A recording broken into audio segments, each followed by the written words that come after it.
Om Swastiastu. Kita bertemu kembali di dalam channel ini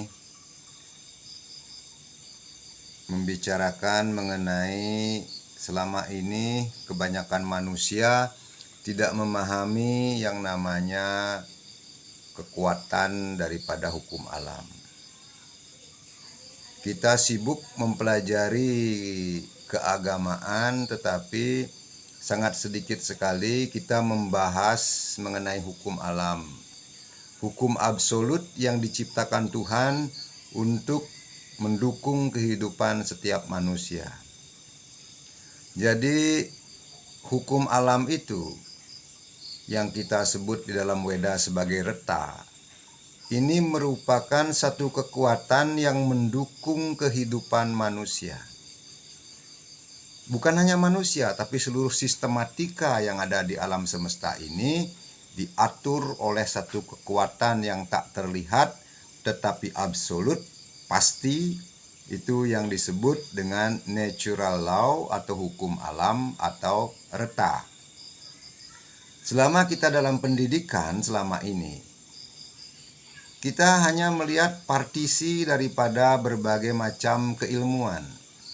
Contoh, kita belajar agama, kita hanya mempelajari mengenai ketuhanan dan segala macam tata cara berketuhanan sesuai agama masing-masing. Tetapi sangat sedikit sekali kita dipahamkan mengenai hukum-hukum alam yang mendukung kehidupan.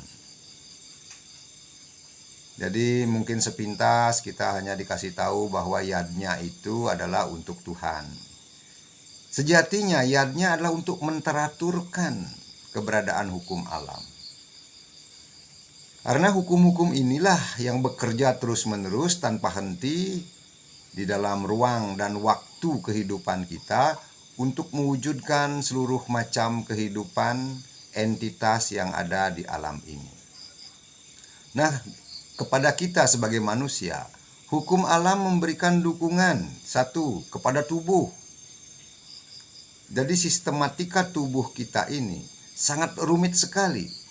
Di sana ada berbagai hukum yang mengatur daripada sistematika tubuh kita. Contoh, kita makan. Jadi dalam makanan itu kita tidak tahu komposisi zatnya sama sekali. Yang kita tahu nasi, lauk pauk, dan lain sebagainya.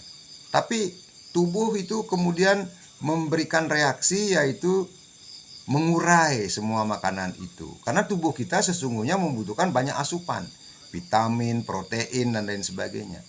Kita cukup makan saja tanpa perlu mengenal apakah makanan itu berada proteinnya, ada vitamin C-nya, berapa kalorinya. Itu kebiasaan manusia. Tapi kemudian sistem pencernaan kita, siklus tubuh kita di dalam diri kita, nah itulah yang mengatur keseluruhan daripada apa yang dibutuhkan oleh tubuh itu untuk tetap hidup. Jadi ini sebenarnya kalau kita melihat bagaimana rumitnya aturan yang ada dalam tubuh kita, bagaimana rumitnya hukum alam sudah ada dalam tubuh kita, sehingga kita cukup makan saja dan kemudian kita meneruskan hidup kita. Dan kemudian perwujudan daripada segala macam peristiwa kehidupan yang ada dalam kehidupan manusia sesungguhnya dimulai dari keinginan. Keinginan itu ada dua, keinginan sadar dan keinginan bawah sadar.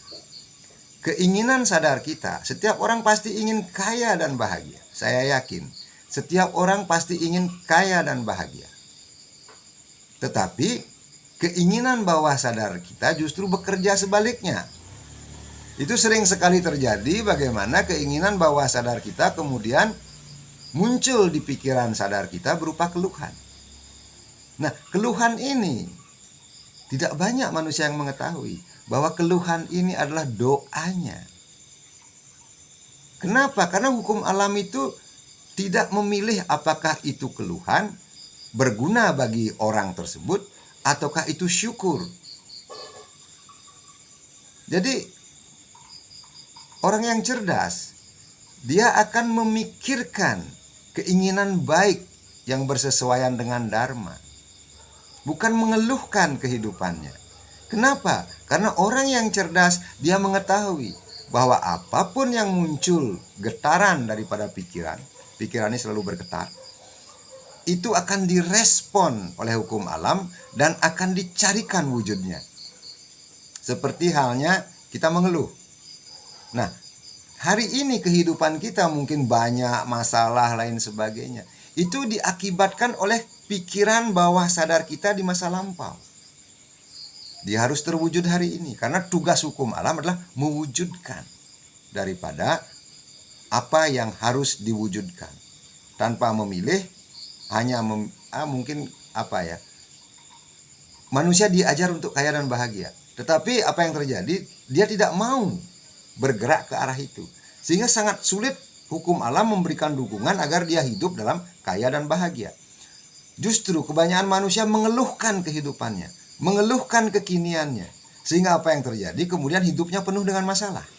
Ketika hidupnya sudah penuh dengan masalah, dia mengeluh lagi, maka dia sedang membuat desain baru kehidupannya agar terjadi peristiwa-peristiwa yang dia keluhkan lagi. Nah, inilah manusia. Kadang-kadang, maaf, kita sudah belajar banyak, kita sudah belajar panjang, pendidikan, SD, SMP, SMA, tetapi apa yang terjadi?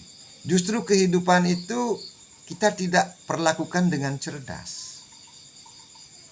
Nah, di sini saya ingin menyampaikan kepada Anda semua bahwa apapun yang Anda keluhkan, itu pun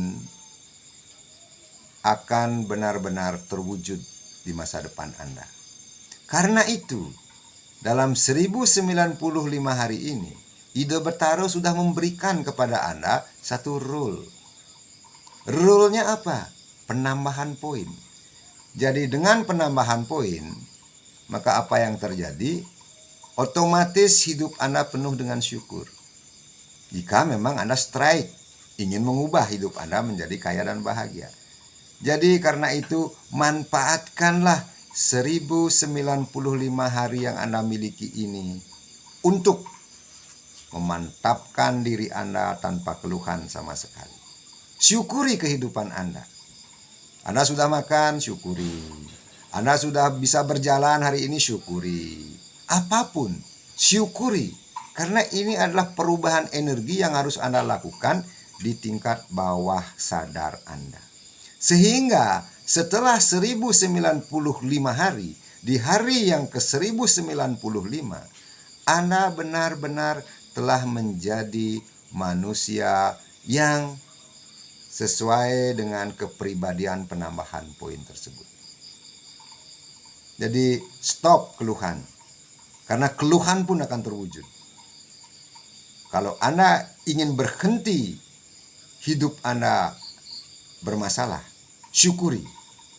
Jadi cari. Setiap saat kita bisa loh mencari banyak hal yang kita syukuri. Kita makan yang enak, kita sudah bernafas. Oksigen itu mahal loh. Nggak percaya? Coba aja ke rumah sakit.